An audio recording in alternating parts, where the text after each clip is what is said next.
Hola, buen día. Mi nombre es Alejandra Beney López Díaz y voy a presentar el tema de moléculas del complejo principal de histocompatibilidad y presentación del antígeno a los linfocitos T. El complejo principal de histocompatibilidad es una región genética presente en todos los mamíferos, cuyos productos son responsables del rechazo rápido de los injertos entre los individuos y que actúan como señales entre los linfocitos y las células que expresan antígenos.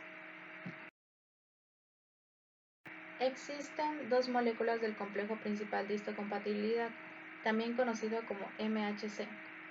La primera es la MHC de clase 1 y la segunda es la MHC de clase 2. La expresión de estas moléculas tiene ciertas características importantes. Las moléculas de la clase 1 se expresan en casi todas las células nucleadas, mientras que las moléculas de la clase 2 se expresan en las células presentadoras de antígenos, como los macrófagos, las células dendríticas y los linfocitos. La expresión de estas moléculas aumenta con citocinas producidas en la respuesta inmunitaria, y la intensidad de transcripción es la principal determinante de su expresión.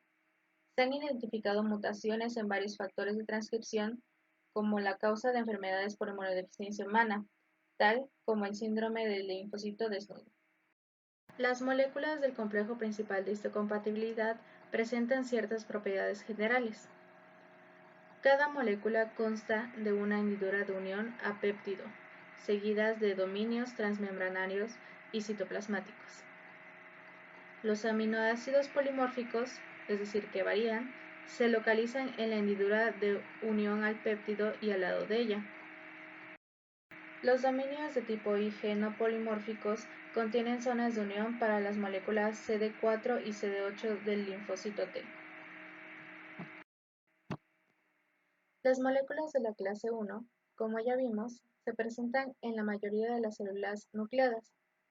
Estas tienen dos cadenas de polipéptidos, una cadena alfa de 44 a 47 kilodaltones y una subunidad llamada microglobulina beta 2 de 12 kilodaltones.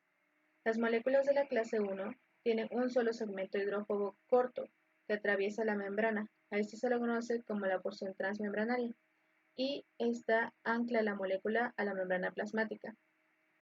Aminoácidos carboxilo terminales de alfa 1 y alfa 2 forman la hendidura a la que se unirá el péptido. Esta puede albergar péptidos de 8 a 11 aminoácidos. La porción beta de esta molécula y la porción alfa 3 se conservan en todas las moléculas de la clase 1 y son las que se unirán al CD8, mayormente alfa 3. El segmento de alfa 1 y alfa 2 comprende los aminoácidos polimórficos que varían, expresando especificidades diferentes hacia ciertos péptidos. El ensamblaje completo de la molécula es una cadena alfa, la microglobulina beta 2 y un péptido unido. Como ya habíamos mencionado antes, las moléculas de la clase 1 se encuentran en las células presentadoras de antígenos. Estas están compuestas de dos cadenas polipeptídicas, una alfa y una beta, pero el polimorfismo se expresa en los segmentos alfa 1 y beta 1. Los segmentos alfa 2 y beta 2 no son polimórficos, por lo que no varían entre todas las moléculas de la clase 2.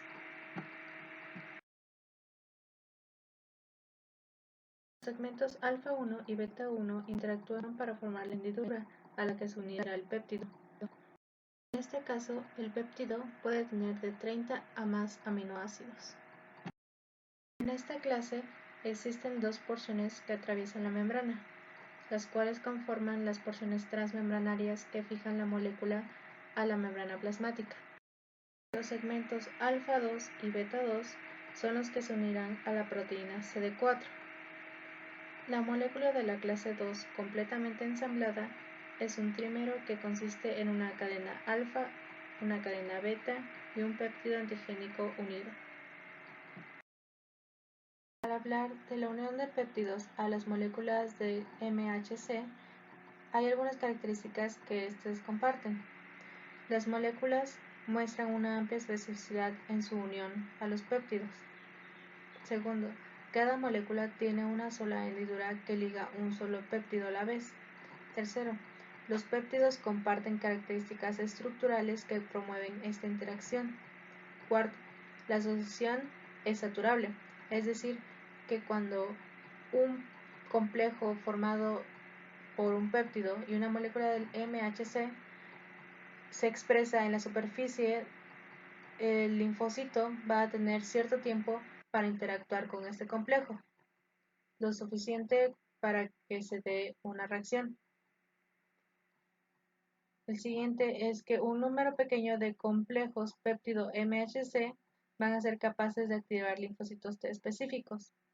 Y el último es que las moléculas no van a discriminar entre péptidos extraños y los péptidos propios. La unión entre el péptido y la molécula del MHC es una interacción mediada por aminoácidos. En el caso de la clase 1, estas expresan cierta afinidad por ciertos aminoácidos que se encuentran en los péptidos. Es el caso de la valina, la isoleucina, la leucina y la metionina. Ahora se va a hablar del procesamiento de antígenos proteínicos. Las vías de procesamiento del antígeno convierten los antígenos proteínicos en péptidos y los cargan en las moléculas del complejo principal de histocompatibilidad para presentárselos a los linfocitos T. En el caso de las moléculas de la clase 1, el complejo será reconocido por los linfocitos T CD8. Primero, tenemos un patógeno o un antígeno. Este patógeno o antígeno va a entrar en la célula y va a infectarla. Se va a multiplicar dentro de ella y va a generar sus propias proteínas en la célula. Estos productos van a entrar en el protosoma. El protosoma tiene la función, por así decirlo, del cuidado de la casa. Y entonces, al entrar en el protosoma, lo que va a salir van a ser fragmentos más pequeños de esas proteínas, aminoácidos. Y estos van a entrar en el retículo endoplásmico a través del transportador TAP o transportador asociado al procesamiento del antígeno.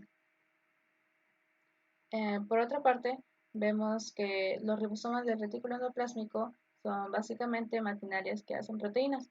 Entonces, en este paso vemos cómo es que el ribosoma sintetiza a la molécula del MHC de la clase 1, pero este va a estar incompleto,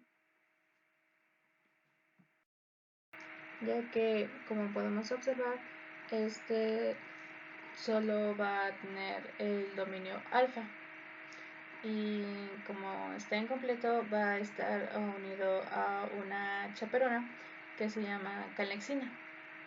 Esta calnexina va a guiar al MHC1 a través del retículo endoplásmico. Después vamos a encontrar a la proteína, que es la microglobulina beta 2, la cual va a unirse a la cadena alfa. Va a haber otras chaperonas que van a unirse al MHC1. Estas van a ser la calreticulina y el ERP57, los cuales van a otorgar estabilidad a este complejo. En este punto, el complejo se transportará a un lugar que esté más cerca del TAP y aquí interactuará con la tapacina. La tapacina tiene una afinidad por las moléculas de la clase 1 del MHC vacías recién sintetizadas. En el momento en el que la tapacina interactúe con el complejo MHC1, lo que va a ocurrir es que la calreticulina y el ERP57 van a escindirse y van a liberar el punto de unión de los péptidos, o sea, la hendidura. Y es así como va a quedar libre para que un péptido pueda unirse a este sitio. En el momento en el que el péptido y la molécula del MHC clase 1 se unen, se va a formar el complejo el péptido MHC1. y este dejará el retículo endoplásmico a través del endosoma. Va a pasar por el aparato de Golgi y entonces el endosoma viajará a la superficie para que se exprese el complejo. Se ha expresado en la superficie, este va a esperar a que una célula TCD8 interactúe con él. La forma en la que va a interactuar la célula TSD8 con el complejo péptido MHC1 es la siguiente. La célula TSD8 tiene varios receptores. Uno de los receptores va a interactuar directamente con el complejo y va a verificar que el complejo péptido MHC con el que está interactuando sea un MHC clase 1, ya que este es con el que normalmente interactúa este tipo de célula. Otro de los receptores va a ser un TCR. Este va a interactuar con el péptido, ya que ciertos tipos de TCR interactúan con ciertos péptidos específicos. Entonces, ya que todo esto se verificó, eh, entonces la célula TCD8 va a liberar ciertas citocinas que van a matar a la célula afectada. Ahora, en el procesamiento de los antígenos proteínicos de la clase 2, en este caso, solo las células presentadoras de antígeno podrán expresar esta vía de procesamiento, por lo que ya habíamos dicho antes, que solo estas células pueden expresar esta clase de MHCs. Y solo va a interactuar con linfocitos TCD4, los cuales van a desencadenar una respuesta inmune en cascada. Primero tenemos a la célula presentadora del antígeno. El patógeno va a ser captado por esta célula en el proceso de fagocitosis. En la célula vamos a encontrar el retículo endoplásmico, el aparato de Golgi y los lisosomas. En los lisosomas vamos a encontrar ciertas enzimas proteolíticas y esto es lo que, a diferencia del proceso anterior de la clase 1, es lo que no vimos, la presencia de los lisosomas.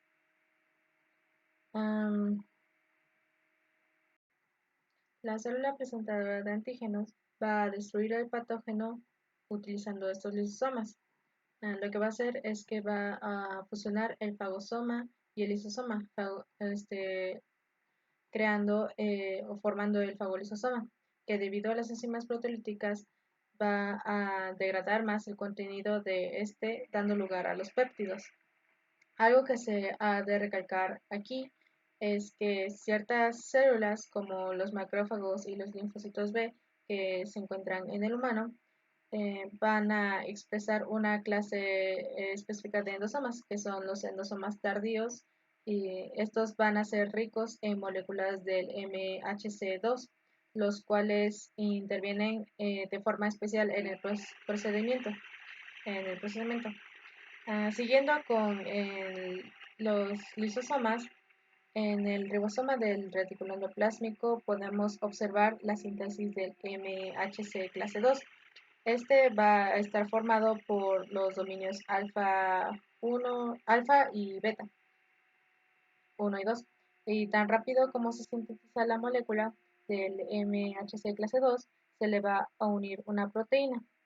Esta proteína se llama cadena invariante, la cual va a evitar que los péptidos se unan a la hendidura. La cadena invariante actúa también como chaperona y va a transportar el complejo MHC2 fuera del retículo endoplásmico. Esto va a ser mediante endosomas y va a llevar lo que es el complejo MHC2 a través del aparato de Golgi y ya que pasó por el aparato de Golgi va a formar un nuevo endosoma. Las enzimas proteolíticas de este nuevo endosoma actúan sobre la cadena invariante y dejan solo un péptido de la cadena invariante de la clase 2, o también llamado clip. Este clip aún va a cubrir la hendidura y los péptidos no van a poder unirse. Entonces, una molécula llamada HLA-DM, que es similar a las MHC, va a escindir al clip y va a liberar la hendidura, permitiendo que el péptido pueda unirse al sitio en el MHC2. Esto solo va a suceder si el péptido tiene una alta afinidad por este sitio, o sea, la hendidura. Los fagolisosomas van a fusionarse con el endosoma para que esto pueda pasar. Después, el complejo péptido MHC2 va a ser expuesto en la superficie. Y aquí este va a ser aquí va, ya que esté en la superficie, el complejo va a esperar a que una célula o un linfocito TCD4 interactúe con él. Cuando de la misma manera que en la clase 1, el, el linfocito o la célula TCD4 va a tener varios receptores y uno de esos receptores va a reconocer primero que el MHC sea el correcto, o sea, un MHC2. Y otro de los receptores de esta célula va a reconocer al péptido específico al que se debe unir, ya que pasó por estos filtros. Entonces el TCD4 va a poder activarse y al activarse el TCD4 va a convertirse en una célula TH o un linfocito TH, también conocido como T-helper, los cuales van a ser importantes desencadenantes de la respuesta inmune.